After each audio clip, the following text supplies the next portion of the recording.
Take 3. If I don't get it right this time, I am fucking stopping, and I'm gonna try this tomorrow.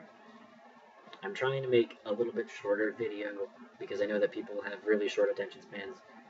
I mean, I do too, I'm not lying. I really have very little time to watch a 10-minute video, so I know how this goes. Anyway, I'm going to talk about therapy today, and specifically how I feel about therapy, and what the process was like for me. For me, it was a very quick process. I was in the end of January of 2010, like the 29th or something crazy, and then March 10th of that year, less than 2 months, obviously, I was on T. The reason being is that I had read pretty much every book by every trans guy ever, and some trans women and some genderqueer theory books. I had researched all sorts of costs and figures and numbers, and I had obsessed and obsessed and obsessed over the books, the videos, the figures, and the questions. All the questions that I knew I was going to get asked, but I didn't. I obsessed over the questions of would I be able to deal with this, what will everybody else say, all of that. I had formulated really well thought out answers. I was prepared to deal with all the consequences, and I was able to vocalize that I was prepared to deal with all of these consequences. I really convinced my therapist that I knew my shit. And I did. I wasn't just trying to convince her. I didn't go into the therapy process really until I was absolutely sure. I had been living as male for maybe 5-6 months before that, and I knew.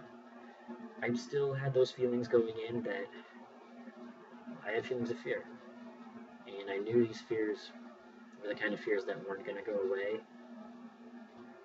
until I did something, and I knew I had to do it.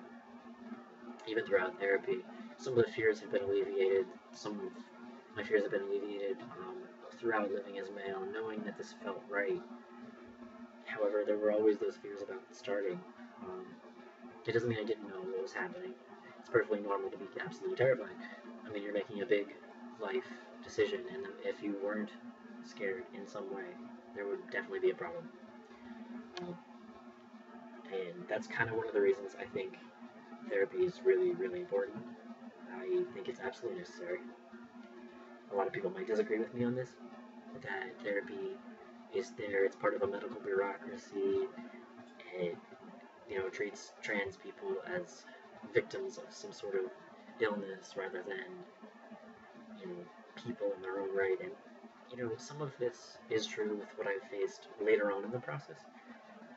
Though if you go to an experienced like trans or in a gender counselor, you're really gonna see a difference. A lot of bad experiences have been with therapists, psychologists who don't have any experience at all or knowledge of the trans community, or they may have some knowledge of the gay community, and that's what they're basing their ability, and that's why they're treating you, because they think it's the same. I had a great experience, but I understand that the therapy part of it is hard for some people to grasp. But here's why I think it's really necessary. There are people who are not able to be as introspective about the questions. There are people who are not as able to get these answers for themselves. There are people who don't have objective people in their lives to ask these questions. And they're the hard questions that nobody wants to think about. What if, I lose my hair? What if I can't have children? And that's really, there are more. There are what if I don't like my body? What if I don't like my voice? What if I don't get the changes I want? What if my family hates me? What if I develop cysts? What if I die? What if I'll never be able to find a partner? Those kind of questions. And they're really, really tough for people to deal with. People make up some sort of silly half answer to them, oh well, I don't want to think about that happening, or that won't happen, because no, you have to be able to deal with that what if, let's take one for my example. I knew I was going to lose my hair. Absolutely knew it. Just family history, my brother, I look exactly like him, and the way my hair was textured, I knew it was going to happen. That one wasn't a big deal for me. A harder one was dealing with the fact that I may not be able to have kids biologically connected to me. The hardest question I had to answer was, what if I'm alone for the rest of my life? And nobody wants to think about that. Everyone wants to tell you, oh, you're gonna there's a lid for every pot, all that kind of crap. But maybe everybody could go with dealing with this question: are you gonna be happy with yourself for the rest of your life? And I had to say yes. And I know I've said a bunch of shit about being lonely, but really, if it came down to it, I would have still chosen this. And those weird questions, and even some that I can't really think of right now, you're gonna have to be answering those questions. What if you could never afford the surgeries you want? Will you still do it?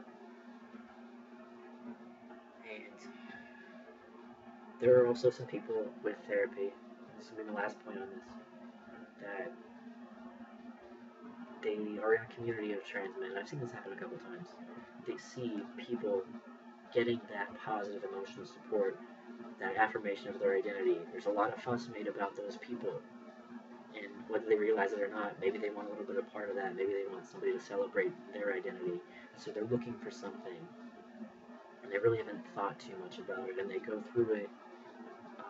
They go through it socially even for a little bit. It's great, and they get into therapy and start thinking about it, and then they get asked these questions, and they realize, well, maybe this isn't right for me.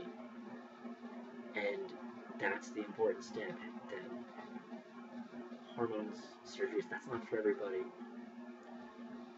And now, do you need therapy if you're not going to go on hormones, if you're not going to take it? No, I don't think so. If you're not going to physically alter your body, and this is something that you have worked out in your head, that you already know that you're going to be non-conforming in that way. I had to kill a centipede, I'm sorry, it was fucking disgusting. Then you don't need therapy. It's probably still a good idea, because maybe it'll help you ask or answer some of those questions. But no, you don't need to. Usually people, I find, who have come to the decision about being in that place have thought about it, but that's my experience. I just haven't met a lot of people who haven't thought about it. That's all I'm going to say, because it's getting long again. But have a good one.